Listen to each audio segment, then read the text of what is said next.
Hello दोस्तों, कैसे हैं आप सब। आशा करता हूँ अच्छे होंगे। चलिए स्टार्ट करते हैं। आज का टॉपिक है पॉलिटी का जो चल रहा था उसमें से आज टॉपिक है प्रधानमंत्री और उसका मंत्रिपरिषद। ठीक है, तो चलिए बिना देरी के हुए स्टार्ट करते हैं। देखिए ये जो है कुछ पिक्चर्स हम लगाए हैं जो कि स्टार्टिंग से लेकर के अभी तक के जो प्रधानमंत्री है उनका पिक्चर है। ठीक है, तो चलिए बारीकी से सभी के बारे में समझने का प्रयास करेंगे। ठीक है, देखिए पहले तो हम लोग समझ लेते हैं कि मंत्रिपरिषद और मंत्रिमंडल होता क्या है। ठीक है, देखिए मंत्रिपरिषद, मिनिस्टर ऑफ द काउंसिल, और मंत्रिमंडल, इसके बारे में समझते हैं। यानी मंत्रिपरिषद क्या होता है, तो मंत्रिपरिषद समझने के लिए सबसे पहले हमको समझना है कि मंत्री कितने होते हैं। तो मंत्री 3 होते हैं। कौन कौन से मंत्री होते हैं? कोई पूछेगा कितने प्रकार के मंत्री होते हैं, तो 3 प्रकार के मंत्री होते हैं। कौन कौन से मंत्री होते हैं? कैबिनेट मंत्री होते हैं, राज्य मंत्री होते हैं और उप मंत्री होते हैं। ठीक है, इन्हीं तीनों मंत्री के अंतर्गत सभी प्रकार के मंत्री आते हैं, सभी मंत्री आते हैं। ठीक है, कार्य करते हैं। तो देखिए कैबिनेट मंत्री आप समझते हैं। कैबिनेट मंत्री मतलब जैसे देखिए कैबिनेट मंत्री में जैसे कि रक्षा मंत्री हो गया, वित्त मंत्री हो गया, गृह मंत्री हो गया। तो रक्षा मंत्री रक्षा विभाग का देखते हैं, वित्त मंत्री वित्त विभाग का देखते हैं, गृह मंत्री देखते हैं। तो इस टाइप का उसका अपना स्वतंत्र अपना एक मंत्रालय होता है। उसी प्रकार से क्या होता है कि देखिए कैबिनेट मंत्री में इस तरह का मंत्रालय होता है। ठीक है, अब राज्य मंत्री किस लिए बनाए जाते हैं? तो राज्य मंत्री का 2 काम होता है।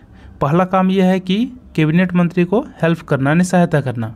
ठीक है, और दूसरा जो राज्य मंत्री यानी कि कुछ राज्य मंत्री क्या करते हैं, कैबिनेट मंत्री को हेल्प करते हैं, और कुछ राज्य मंत्री को क्या दिया जाता है, स्वतंत्र प्रभार दिया जाता है। जैसे कैबिनेट मंत्री को कुछ स्वतंत्र प्रभार दिया गया, जैसे रक्षा विभाग को देखने के लिए, वित्त विभाग को, गृह विभाग को देखने के लिए, जल विभाग को देखने के लिए, उसी प्रकार से कुछ राज्य मंत्री को भी स्वतंत्र विभाग दिया जाता है। मतलब छोटा छोटा जो क्षेत्र होते हैं, तो मंत्रालय होते हैं, उनको देखने के लिए कुछ राज्य मंत्री को स्वतंत्र प्रभार दिया जाता है। यानी कि राज्य मंत्री का 2 काम है। क्या काम होता है? फर्स्ट काम होता है कैबिनेट मंत्री को हेल्प करना, और दूसरा काम होता है कि उनको कुछ छोटे मंत्रालय दिया जाता है जिसके तहत वो अपना स्वतंत्र रूप से वो काम करते हैं। ठीक है, और उप मंत्री क्या होते हैं? तो उप मंत्री होते हैं तो कैबिनेट मंत्री और राज्य मंत्री दोनों की सहायता करते हैं। उप मंत्री क्या करेंगे? कैबिनेट मंत्री को भी और राज्य मंत्री को भी, दोनों को हेल्प करते हैं यानी सहायता करते हैं। ठीक है, समझ में आ गया होगा। कैबिनेट मंत्री क्या होते हैं? वह स्वतंत्र रूप से काम करते हैं, उसका अपना मंत्रालय होता है। जो भी मंत्री को जो भी मंत्रालय अलॉट होता है उसके अकॉर्डिंग्स वो काम करते हैं। ठीक है, रक्षा मंत्रालय के अंतर्गत, वित्त मंत्रालय, आपका गृह मंत्रालय, जल मंत्रालय, इस टाइप का होता है। उसी प्रकार से राज्य मंत्री क्या करते हैं? राज्य मंत्री का 2 काम है। पहला काम होता है कैबिनेट मंत्री को क्या करना है, हेल्प करना। दूसरा क्या होता है, उसको भी छोटे छोटे मंत्रालय दिया जाता है, उसके तहत वो स्वतंत्र प्रभार के रूप में काम करते हैं। उप मंत्री क्या करते हैं? उप मंत्री क्या करते हैं? कैबिनेट मंत्री को भी हेल्प करते हैं और राज्य मंत्री को भी हेल्प करते हैं। ठीक है, यानी मंत्री कितने तरह का हो गया? 3 प्रकार के मंत्री हो गए। ठीक है, अब देखिए तो यानी कि मंत्रिपरिषद के अंतर्गत क्या आते हैं? तीनों आते हैं। मंत्रिपरिषद के अंतर्गत तीनों आते हैं, कैबिनेट मंत्री, राज्य मंत्री और उप मंत्री, तीनों का मिल करके ही मंत्रिपरिषद का गठन होता है। ठीक है, यानी कि देखिए मंत्रिपरिषद के अंतर्गत 3 मंत्रालय। ठीक है, 3 मंत्री, कैबिनेट मंत्री, राज्य मंत्री और उप मंत्री। अब मंत्रिमंडल किसको बोलते हैं? तो केवल कैबिनेट मंत्री, अभी पढ़े हैं, कैबिनेट मंत्री और प्रधानमंत्री।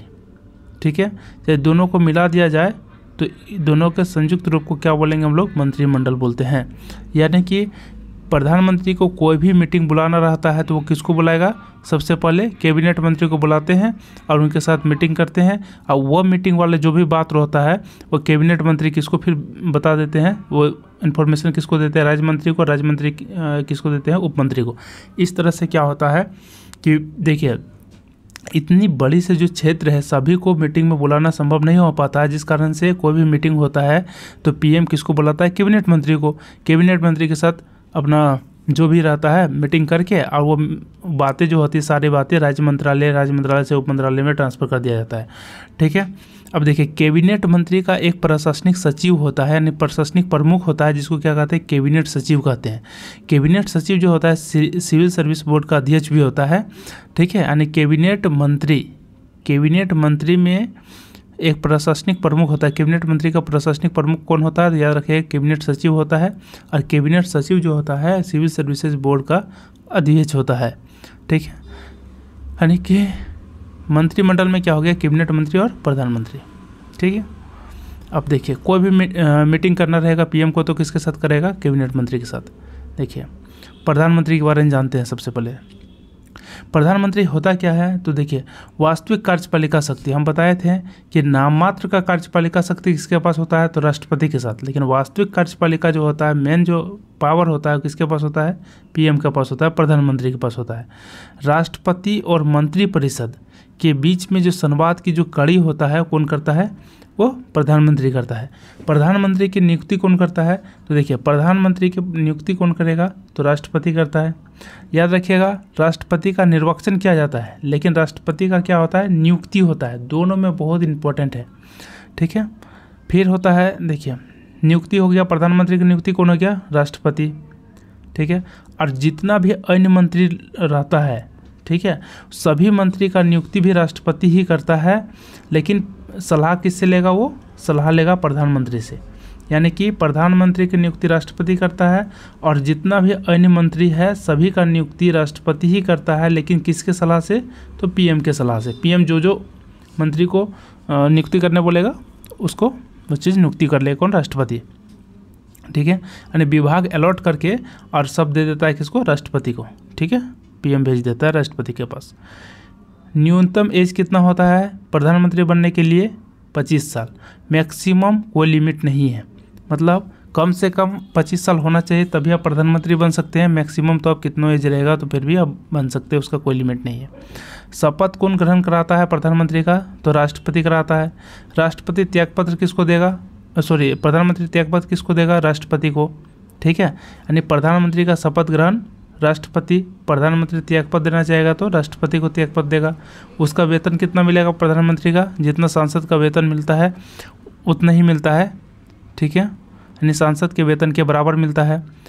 प्रधानमंत्री होते क्या हैं? तो लोकसभा में बहुमत दल का नेता होते हैं। ठीक है, जो सबसे ज़्यादा वोट लाते हैं लोकसभा में वही प्रधानमंत्री बनते हैं। लेकिन ऐसा कोई ज़रूरी नहीं है, कभी कभी क्या होते हैं कि राज्यसभा का सदस्य रहकर भी प्रधानमंत्री बना है। ठीक है, लेकिन मैक्सिमम देखा जाता है कि लोकसभा में जो बहुमत दल के नेता होते हैं वही प्रधानमंत्री बनते हैं, पीएम बनते हैं। ठीक है, लोकसभा और राज्यसभा का सदस्य यदि नहीं है और यदि वो क्या हो गए हैं कि पीएम बन गए हैं या फिर मंत्री बन गए हैं तो 6 महीना के अंदर उसको जो है कोई भी सदन का सदस्य बनना पड़ेगा।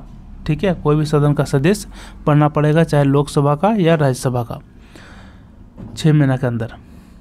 यदि वह लोकसभा राज्यसभा किसी भी सदन का सदस्य नहीं है और फिर भी वो यदि पीएम बन गया है तो उसको 6 महीना के अंदर जो है कोई भी सदन का सदस्य बनना पड़ेगा।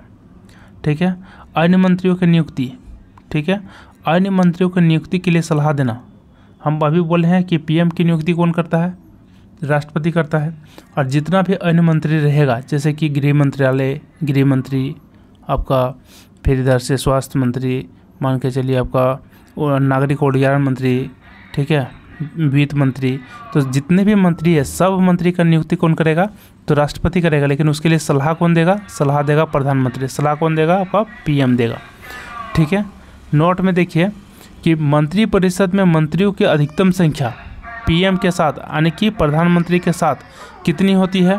तो जितना भी लोकसभा के टोटल सदस्य का 15% से अधिक नहीं होगा।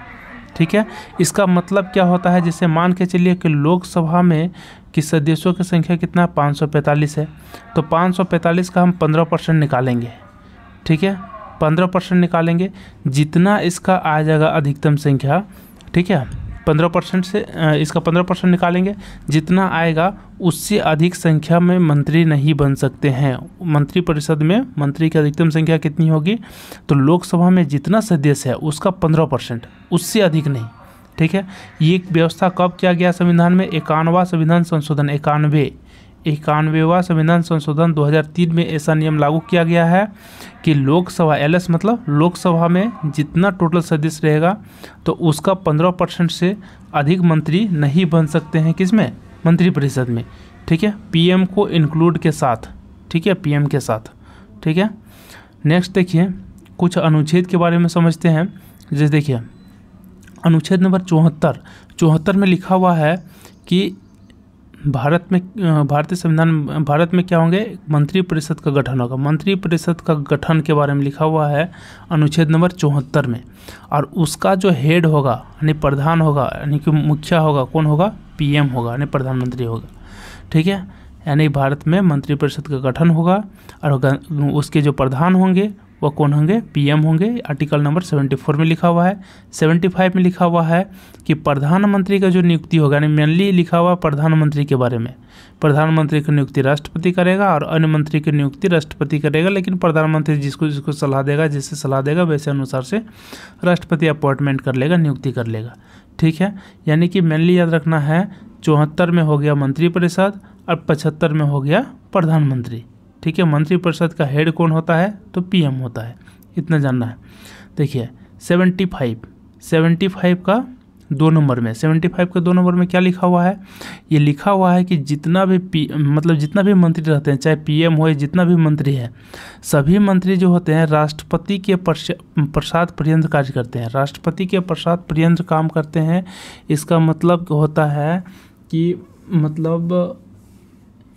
बहुमत हासिल करना पड़ेगा।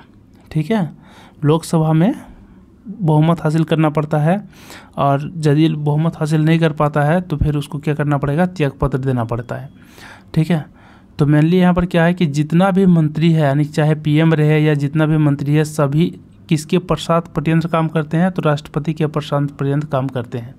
ठीक है, देखिए 75 का 3 नंबर में लिखा हुआ है मंत्रिपरिषद। तो मंत्रिपरिषद जो होते हैं ये सबसे ज़्यादा वीवीआई एकदम इम्पोर्टेंट क्वेश्चन है, बहुत इंपॉर्टेंट क्वेश्चन है, याद रखिएगा। मंत्रिपरिषद जो होता है सामूहिक रूप से लोकसभा के प्रति उत्तरदायी होता है, और मंत्रिपरिषद जो होता है व्यक्तिगत रूप से किसके प्रति, राष्ट्रपति के प्रति उत्तरदायी होता है। मतलब पूछेगा कि मंत्रिपरिषद जो है यदि कोई व्यक्ति के प्रति उत्तरदायी होता है तो कौन सा व्यक्ति है, वो राष्ट्रपति के प्रति। और मंत्रिपरिषद यदि सामूहिक रूप से पूछेगा तो किसके प्रति उत्तरदायी होता है, लोकसभा के प्रति। इसको बहुत इंपॉर्टेंट है, इसको अच्छा से आप लोग याद रखिएगा। नेक्स्ट है प्रधानमंत्री के बारे में कुछ तथ्य है, यानी कुछ फैक्ट्स है, उसको जानने की कोशिश करेंगे।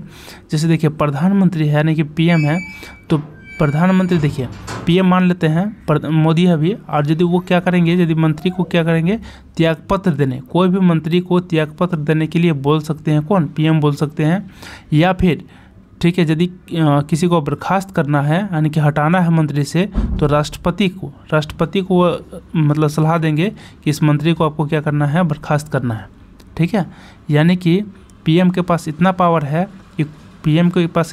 कि कोई भी मंत्री को त्यागपत्र देने के लिए भी बोल सकते हैं, या फिर यदि वह त्यागपत्र नहीं दे रहे हैं तो राष्ट्रपति को वह सलाह दे सकते हैं कि आप इस मंत्री को क्या करें, बर्खास्त कर दें।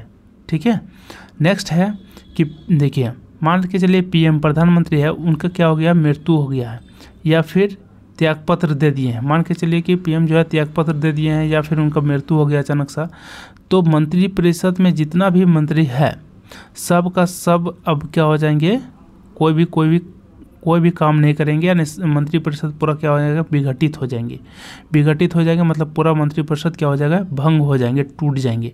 कोई भी मंत्री काम नहीं करेंगे, यानी फिर से मंत्रिपरिषद का गठन होगा, फिर से क्या होंगे, बहुमत दल के नेता को चुना जाएगा। ठीक है, और वो फिर उसके बाद फिर मंत्रिपरिषद जीवित हो जाएंगे, फिर उसके बाद उसके अनुसार से फिर काम करेंगे। ठीक है, नेक्स्ट देखिए नीति आयोग, राष्ट्रीय विकास परिषद जिसको बोलते हैं एनडीसी, नेशनल डेवलपमेंट काउंसिल, अंतर्राज्य परिषद, राष्ट्रीय जल संसाधन परिषद, ये सभी का जो अध्यक्ष होता है कौन होता है, पीएम होता है, याद रखिएगा। ठीक है, बहुत बार पूछता है नीति आयोग का अध्यक्ष कौन होता है, पीएम। राष्ट्रीय विकास परिषद का अध्यक्ष कौन होता है, पीएम। ठीक है, अंतर्राज्य परिषद का पीएम, राष्ट्रीय जल संसाधन परिषद का कौन होता है, पीएम होता है। तो इसको याद रखिएगा। देखिए पीएम जो है यानी प्रधानमंत्री जो है कभी भी लोकसभा को विघटित करने के लिए सिफारिश कर सकता है, किससे, राष्ट्रपति से। यानी कि लोकसभा को विघटित कौन करता है, ये क्वेश्चन पूछेगा तो कौन करता है, राष्ट्रपति करता है। लेकिन किसके सलाह पर, तो पीएम के सलाह पर। ठीक है, पीएम के सलाह पर कभी भी। देखिए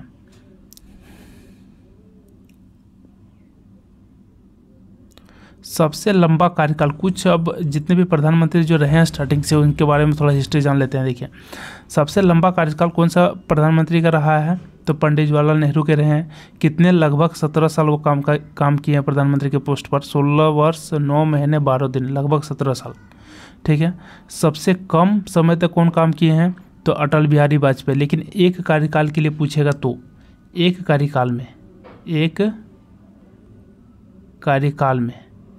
कार्यकाल में सबसे कम अवधि में कौन काम किए हैं, अटल बिहारी वाजपेयी, 13 दिन तक। ठीक है। लोकसभा में उपस्थित नहीं होने वाले, यानी देखिए लोकसभा के बाद क्या लगा दिए हैं, क्रॉस, मतलब लोकसभा में कभी भी उपस्थित नहीं होने वाले ऐसा प्रधानमंत्री का नाम बताइए। तो ऐसा प्रधानमंत्री का नाम क्या था, चौधरी चरण सिंह। इसलिए हमें यहाँ शॉर्ट में लिख दिया चरण सिंह, याद रखिएगा, चौधरी चरण सिंह, जो कि लोकसभा में उपस्थित नहीं होने वाला प्रधानमंत्री है। नेक्स्ट है, विश्वास मत प्राप्त नहीं करने वाले प्रधानमंत्री कौन थे, विश्वनाथ प्रताप सिंह। ठीक है, एक ही प्रधानमंत्री हैं जो कि विश्वास मत प्राप्त नहीं कर पाए थे। ठीक है, लोकसभा में विश्वास मत प्राप्त करना रहता है, सभी को विश्वास को जीतना रहता है। ठीक है, कि आपके सपोर्ट में कौन है, तो विश्वास मत प्राप्त करने में हार गए थे, असफल हो गए थे, ऐसा प्रधानमंत्री कौन है, तो विश्वनाथ प्रताप सिंह है। सबसे अधिक उम्र में कौन प्रधानमंत्री बने हैं, मोरारजी देसाई। ठीक है। सबसे कम उम्र में प्रधानमंत्री कौन बने हैं, तो राजीव गांधी। ठीक है। बोलेगा क्या सबसे, देखिए प्रथम गैर कांग्रेसी प्रधानमंत्री, प्रथम गैर कांग्रेसी, ठीक है, कौन थे, मोरारजी देसाई। पहले तो सब कांग्रेस का ही बन रहे थे, पहला जो थी गैर कांग्रेसी जो बना था कौन था, मोरारजी देसाई थे। कितने ऐसे प्रधानमंत्री हैं जिनकी मृत्यु उनके कार्यकाल के दौरान हो गई थी, तो 3 ऐसा प्रधानमंत्री है जिनका मृत्यु क्या हो गया है, 3 ऐसा पीएम है, पीएम मतलब प्रधानमंत्री है जिनका मृत्यु उनके कार्यकाल के दौरान हो गई थी। जैसे पंडित जवाहरलाल नेहरू के, उनका मृत्यु हो गया था कार्यकाल के दौरान। दूसरा शास्त्री जी, कौन, लाल बहादुर शास्त्री, उनका मृत्यु जो हुआ थे भारत से बाहर हुआ था, कहाँ पर, ताशकंद में हुआ था 1966 में। तो याद रखिएगा, क्वेश्चन पूछेगा कि कौन सा ऐसा प्रधानमंत्री है जिसका मृत्यु भारत में ना होकर के विदेश में हुआ था, तो याद रखिएगा कहाँ, किसका, लाल बहादुर शास्त्री का, ताशकंद में 1966 में हुआ था। और इंदिरा गांधी का भी मृत्यु उसके कार्यकाल के दौरान हो गए थे। ऐसे 3 प्रधानमंत्री हैं जिनका मृत्यु उनके कार्यकाल में ही हो गया था, मतलब पीएम के पोस्ट में रहते हुए हो गया था। नेक्स्ट है कि ऐसा कितने प्रधानमंत्री हैं जो राज्यसभा से प्रधानमंत्री बने हैं, आरएस मतलब राज्यसभा से प्रधानमंत्री बनने वाले ऐसे कितने मंत्री हैं, ऐसे कितने प्रधानमंत्री हैं, तो 4 गो ऐसा प्रधानमंत्री है जो राज्यसभा का सदस्य रह करके भी वो प्रधानमंत्री बने हैं। कौन कौन से हैं, इंदिरा गांधी, ठीक है, देवगौड़ा, HD देवगौड़ा, इसको पूरा नाम है HD देवगौड़ा, और फिर है IK गुजराल, इंद्र कुमार गुजराल, और एक है डॉक्टर मनमोहन सिंह। ठीक है, याद रखिएगा कि इनका जो डॉक्टर मनमोहन सिंह का भी हाल ही में मृत्यु हुए थे, तो इनका मृत्यु कब हुआ था, 26 दिसंबर 2024 को हो गया है। कहाँ पर, न्यू दिल्ली में हो गया, याद रखिएगा 26 दिसंबर 2024 को। नेक्स्ट है कि पहला जो कार्यवाहक प्रधानमंत्री कौन थे, गुलजारीलाल नंदा।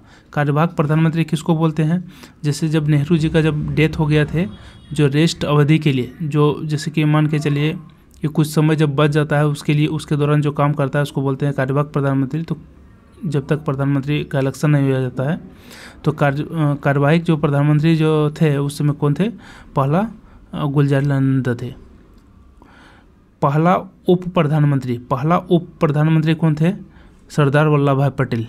ठीक है, अभी जो है वही, मतलब अभी गृह मंत्री जो रहता है ना, उसी को उप प्रधानमंत्री बोला जाता है। उप प्रधानमंत्री का ऐसे पोस्ट को ख़त्म कर दिया गया है, वही जो गृह मंत्री रहते हैं वो इसी को उप प्रधानमंत्री भी बोला जाता है। नेक्स्ट है प्रथम गैर कांग्रेसी जो सबसे अधिक समय तक प्रधानमंत्री के पोस्ट पर काम कर रहे हैं, वो कौन है, नरेंद्र मोदी। ठीक है, पहला गैर कांग्रेसी प्रधानमंत्री जो सबसे अधिक समय तक, पहला गैर कांग्रेसी प्रधानमंत्री कौन थे, मोरारजी देसाई, लेकिन पहला गैर कांग्रेसी प्रधानमंत्री जो सबसे अधिक समय तक रहे हैं, काम कर रहे हैं पीएम के पोस्ट पर, कौन थे, मोदी। ठीक है।